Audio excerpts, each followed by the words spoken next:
Camagweni, Camagu uyabolisa uthangane. Ndisayithetha ndisayimele uncedo kwingxaki ekudala ifumene abantu. Uzibona sokuphulukana nepartner yakho ngendlela ongayi-understandiyo. Okanye manje xa ndibeka i-witchcraft iya-exista. Le nto kuthiwa intakatho iya-exista and harmful kwii-relationships. Yimitshato ke leyo nobudlelwane thatha uthando. And ungayithathi kancinci. Ndiyayiphinda ke amadlozi ayakwazi ukubonisa abantu bakwenu ancestors able ukubonisa xa kukho iplot oyenzelwayo ngabathakathi kuba befuna udestroya iafe kuyo ngenjongo zodestroya the whole family. Ithi ke ngoku le nto amadlozi umzekelo ayakwazi ukubonisa xa ipartner yakho itshita zama uinterpreta ii-dreams zakho regarding into ye-witchcraft ne-harm eyenzayo kwii-relationships.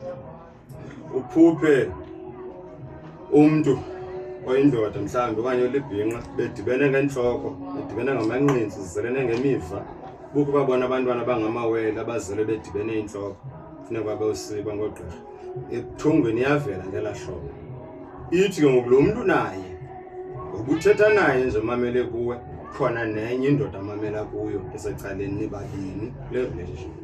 Once elo thongo lifike ke ngoku wena funeka ube aware, ungayi-undermine and ungayidoubt elo thongo uyithatha uba yinto nje encinci. Li-serious. Abantu bakwenu bayaku-alert bavuka le relationship ukuyo siyithandayo thina. Ukhona somebody ofuna ukuyidestroya. Funeka uphume kuyofuna amancedo okureversa loo nto because kwa into bayivele ngelaa hlobo ethongweni ayonto natural, yinto eyenziweyo ngusambodi kuba efuna obushushu nale comfort ukuyo okanye le luxury ukuyo kulo mtshato wakho okanye kule relationship yakho. Kukho loo competition njalo ke ukhompyuthwa for i-survival, zinto ezenzekayo ezo. Elinye ithongo, uyithonge ke nyoka ziyi-2 okanye iintloko zenyoka ziyi-2, iyachithwa loo relationship. Ndifuna ukwenza into emfutshane mani, abantu bakaTikTok ziyabakhathaza izinto ezi zithethayo, zibenzela babe nombili ingakumbi abantu ontliziyo mbi nabantu abathakathayo. Elinye ithongo, xa i-relationship izawuphela, uthongo ulunywa inja. Xa uzawutshithwa ipartner yakho, uthongo ulunywa inja kwisandla zase-left. Ikhona into ezakwenzeka apho nokuzithonga ublind, uyimfama engaboniyo okanye ufakwe ilaphu uyimpoputhela. Itsho ukuthi kukho into eyenzekayo, lo mntu naye akakho honest and abantu bakwenu abayifuni into yokuchaneka ngoba bekubonisa nje, bafuna ukhawuleze uyofuna amancedo ebantwini abakwaziyo ucounteracta ubuthakathi. Then ke ngoku izotsho yonke into ityhileke, uziqinise nehlale kakuhle nomntu wakho, iphele isiba right. Kukho loo nto injalo ke bingaziwa ke ngabantu izinto ezinje, ndizoni-educator ke ngoku ndini-interpretela amathongo. And then fortunately ke izinyanya ngoba zisibonisa nje la mathongo ne-solution ngapha ziyayiveza.